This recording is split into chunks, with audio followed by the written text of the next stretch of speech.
علماء الشيعة يثبتون للنبي صلى الله عليه وسلم العصمة المطلقة من السهو والخطأ والنسيان وكل شيء. يعني حينما تقول سبحان من لا يسهو ولا ينسى، قد يكون بذلك عند الشيعة النبي صلى الله عليه وسلم أو الأئمة. حتى خرج علينا السلقلقي ياسر الخسيس من أجل أن يطعن في أم المؤمنين عائشة رضي الله عنها، دمر هذه العصمة المطلقة التي جعلوها للنبي صلى الله عليه وسلم. قال أن النبي صلى الله عليه وسلم كان في غيبوبة، وجاءت أم المؤمنين وحشاها رضي الله عنها ووضعت السم في فم النبي صلى الله عليه وسلم وهو في غيبوبته، فمات النبي صلى الله عليه وسلم.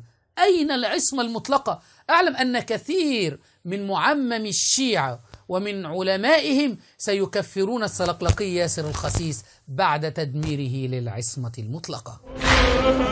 كلا، روايات أهل البيت نصت على أن المرأة التي سمت رسول الله هي عائشة بنت أبي بكر لعنها الله. هاي روايات أهل البيت، هي التي وضعت السم في فم رسول الله أثناء غيبوبته بسبب مرضه، كان متمرض.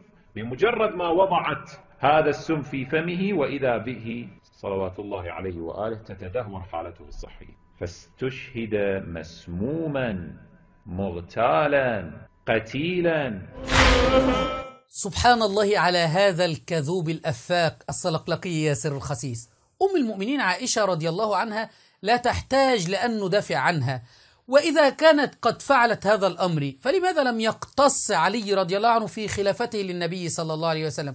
ولماذا لم يقتص بنو هاشم من أم المؤمنين عائشة رضي الله عنها للنبي صلى الله عليه وسلم؟ ما هي إلا أكذوبات من هذا السلقلقي الخبيث للطعن في أم المؤمنين عائشة رضي الله عنها. والآن ننتظر مراجع ووكلاء هؤلاء المراجع، مراجع الشيعة، أن يكفروا هذا السلقلقي الذي قد أنكر العصمة المطلقة وجعل النبي صلى الله عليه وسلم في غيبوبة.